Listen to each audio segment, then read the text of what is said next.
नमस्ते दोस्तों, welcome to my YouTube channel master monkey finance. इसके पहले वाले वीडियो में मैं आप लोगों को बजट सिस्टम के बारे में बताया था कि कैसे हम लोग अपना मंथली अर्निंग अमाउंट को बजट सिस्टम के थ्रू मैनेज करके फाइनेंशियल फ्रीडम की तरफ आगे बढ़ सकते हैं। अगर आप लोगों में किसी ने ये वाले वीडियो नहीं देखे हैं तो पहले वो वीडियो देखिए, उसके बाद ही आज का टॉपिक समझने में आपको आसानी होगा। आज हम बात करने जा रहे हैं मनी मैनेजमेंट के बारे में। हम लोगों का डेली लाइफ पे मनी को कैसे मैनेज किया जाए जिससे कि end of the month and also end of the year एक गुड फाइनेंशियल रिजल्ट मिले। अभी आप लोग बोलेंगे कि डेली लाइफ पे ही क्यों?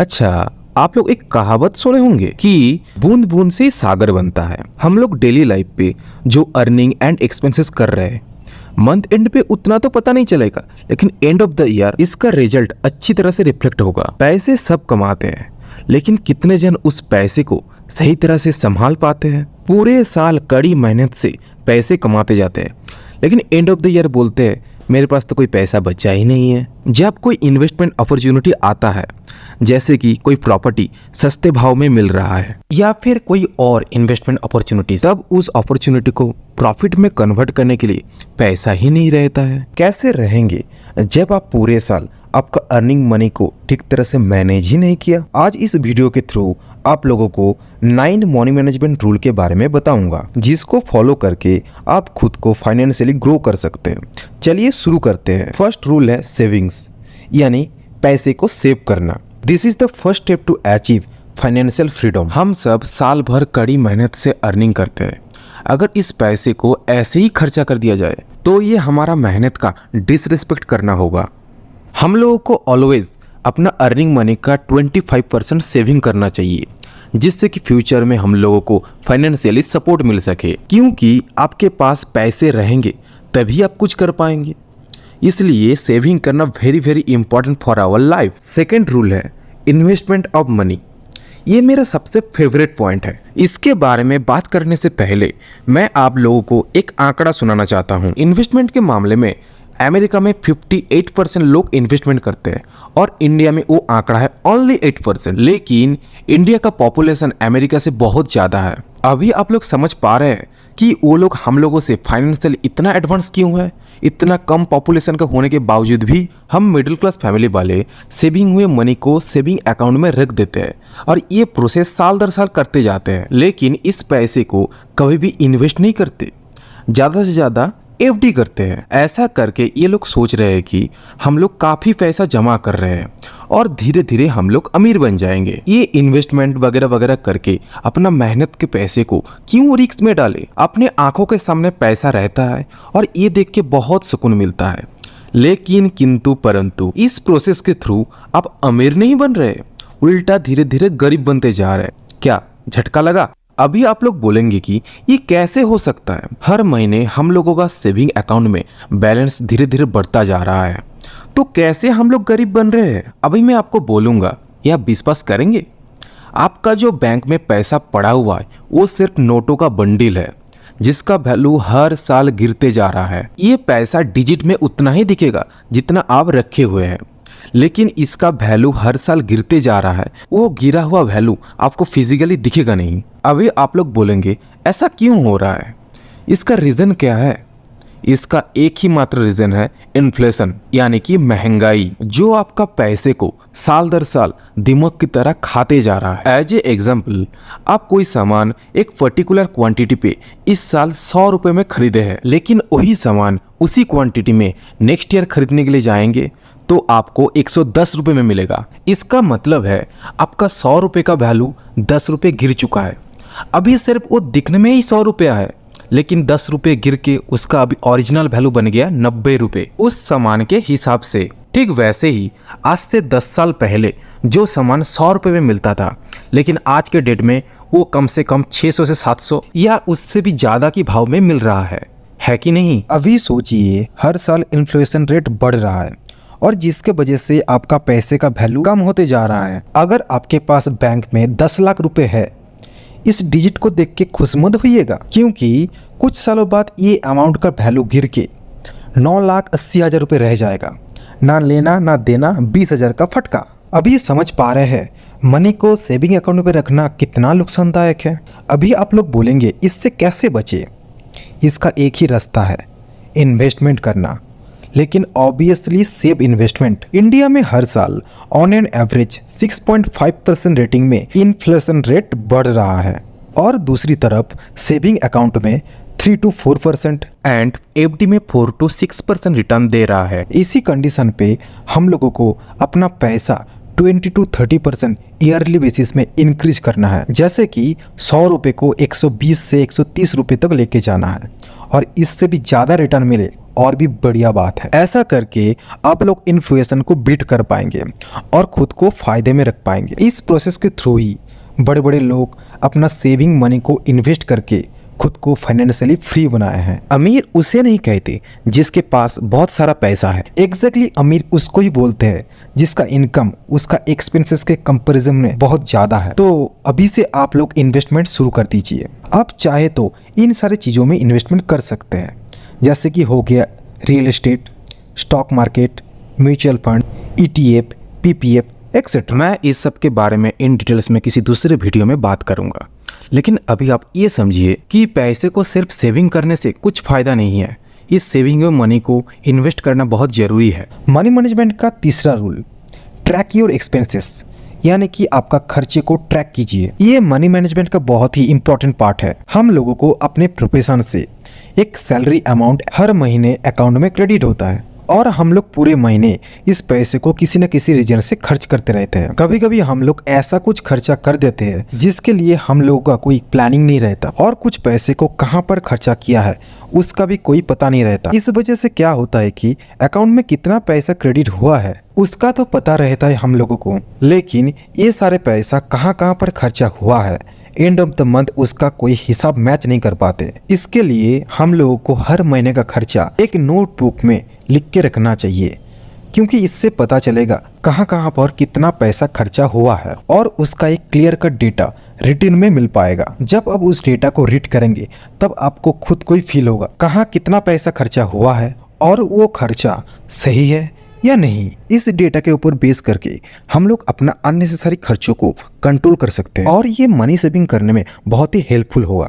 अगर आप खर्चे को नोट डाउन करने के थ्रू ट्रैक नहीं कर सकते तो आप मोबाइल एप्लीकेशन का भी हेल्प ले सकते हैं। ऐसा बहुत सारे एप्लीकेशन है जिसके साथ आपका क्रेडिट कार्ड, डेबिट कार्ड को ऐड करने के बाद जब भी आप इस कार्ड को यूज़ करेंगे तब उसका डेटा आपके एप्लीकेशन में शो करेगा। आप कितना पैसा कब कहाँ पे किस रीजन पे खर्चा किए हैं वो सारे डेटा उस ऐप के डैशबोर्ड में मिल जाएगा। अगर आप लोग चाहे तो एक ट्रिक फॉलो कर सकते हैं, जितना हो सके ऑनलाइन ट्रांजैक्शन कीजिएगा। इससे क्या होगा, आपका ऑनलाइन पेमेंट ऐप्स की हिस्ट्री में आपको पूरा डेटा मिल जाएगा और कैश के मामले में ये डेटा मेंटेन करना थोड़ा सा मुश्किल है। मनी मैनेजमेंट का चौथा rule, do not show up and impulsive buying. India में on an average 80% above people middle class family से बिलोंग करते हैं। इन लोगों के अंदर एक सोच काम करता है शो अप करने की, कि मेरे पास ये सारे महंगे महंगे सामान हैं क्योंकि खुद को अमीर दिखा पाए।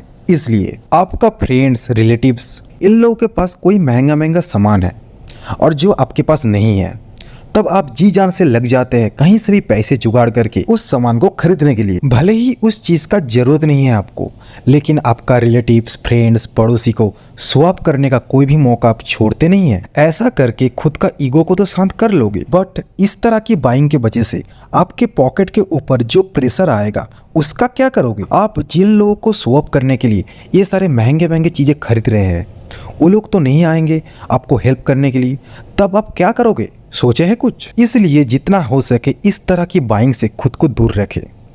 अननेसेसरी एक्सपेंसेस को कंट्रोल करना मनी मैनेजमेंट के अंदर एक इम्पॉर्टेंट रोल प्ले करता है। मेरे कहने का मतलब ये नहीं कि आप अपना शौक का चीज़ें ना लो, लेकिन इसके लिए प्रॉपर गोल सेट कीजिए और उसके लिए पैसे जमा कीजिए।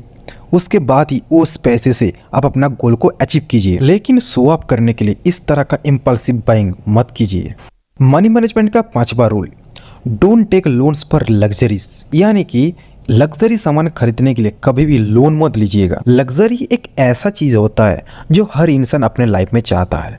अमीर लोगों के पास तो ये पहले से होता है और गरीब लोग इसके बारे में सोचते नहीं हैं। अब रह गया मिडिल क्लास फैमिली वाले, ये लोग अमीर तो होते नहीं हैं लेकिन अमीर दिखना बहुत पसंद करते हैं। इस टाइप का लोग लग्जरी चीजें लेने के लिए, जैसे कि हो गए iPhones, laptops, car, foreign tour, marriage ceremony etcetera, ये सब चीजों के लिए पर्सनल लोन लेते हैं, बस अपना शौक को पूरा करने के लिए। कभी कभी तो लग्जरियस हाउस भी इंस्टॉलमेंट में ले लेते हैं, वो भी 15-18 साल के लिए। इस तरह का लोग अपना शौक को पूरा करने के लिए लाइफ का 15-20 साल का फ्यूचर अर्निंग बैंक के पास जमा करके आता है, वो भी खुशी खुशी। लोन लेकर ये सब गलती कभी मत कीजिएगा, ये आपका फाइनेंशियल ग्रोथ को रोक देगा। लग्जरी लाइफ एक्सपेक्ट करना गलत नहीं है, लेकिन लोन लेकर ये सब करना गलत है। इसके लिए आप खुद का अर्निंग बढ़ाने में फोकस कीजिए, ये बेस्ट चॉइस रहेगा आपके लाइफ में लग्जरी लाने का।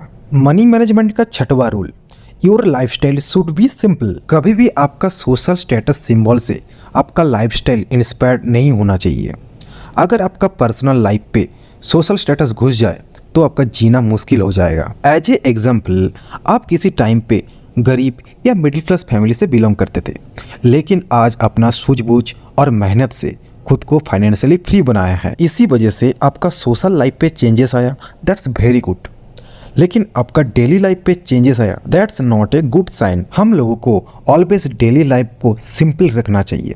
इससे क्या होगा, हम लोगों का डेली लाइफ पे जो खर्चा होगा वो ऑलवेज लिमिटेड रहेगा। मान लीजिए आज से 10 साल पहले का मार्केट वैल्यू अगर आज के डेट में एग्जिस्ट करता तो कैसा होता। इनकम आज के मार्केट वैल्यू के हिसाब से कर रहे हैं और खर्चा 10 साल पुराना वाला मार्केट वैल्यू के हिसाब से कर रहे हैं। ये सुनने में कितना अच्छा लग रहा है ना। ठीक वैसे ही हम लोग ज़्यादा अर्निंग कर रहे हैं और अपना डेली लाइफ को सिंपली लीड कर रहे हैं, तब हम लोग इस चीज़ का फायदा उठा सकते हैं। मनी मैनेजमेंट का 7वां rule, divide your money according of your future goal. हम सभी का ही कोई ना कोई फ्यूचर गोल्स रहता है जिसको हम लोग जी जान से अचीव करना चाहते हैं, जैसे कि कोई एक्सपेंसिव चीज़ खरीदना, फॉरेन में जाकर स्टडी करना, खुद का कोई बिजनेस ओपन करना, डॉटर का मैरिज या खुद का मैरिज को प्लान करना एक्सेट्रा। ये सब चीज़ों के लिए लोन ना लेकर आप अपना अर्निंग मनी को छोटे छोटे पार्ट में डिवाइड करके इसको सेव कर सकते हैं, बट मैंडेटरी एक्सपेंसेस को छोड़कर। एज ए एग्जाम्पल, मेरा शौक है कि मैं फ्यूचर में एक दुकान डाल के बिजनेस शुरू करना चाहता हूँ या फिर कोई महंगा गाड़ी परचेस करना चाहता हूँ। इसके लिए कुछ साल पहले से ही इन सारे चीज़ों के नाम पे पैसा जमा करना चालू कर दिया था और उसके बाद ही उसी पैसे से अपना गोल को अचीव किया हूँ। ये थोड़ा टाइम टेकिंग प्रोसेस तो होगा, बट इससे खुद को फ्री महसूस करेंगे आप। मनी मैनेजमेंट का 8वां rule, keep a decent amount for emergency situation. Emergency situation किसी की भी लाइफ में आ सकता है। अमीर लोग तो इसको फाइनेंशियली इजीली हैंडल कर लेते हैं और गरीब लोगों को डिफरेंट टाइप ऑफ हेल्प्स मिल जाता है, जैसे कि होगा गवर्नमेंट की तरफ से, सोसाइटी वेलफेयर की तरफ से, कोई एनजीओ की तरफ से एक्सेट्रा।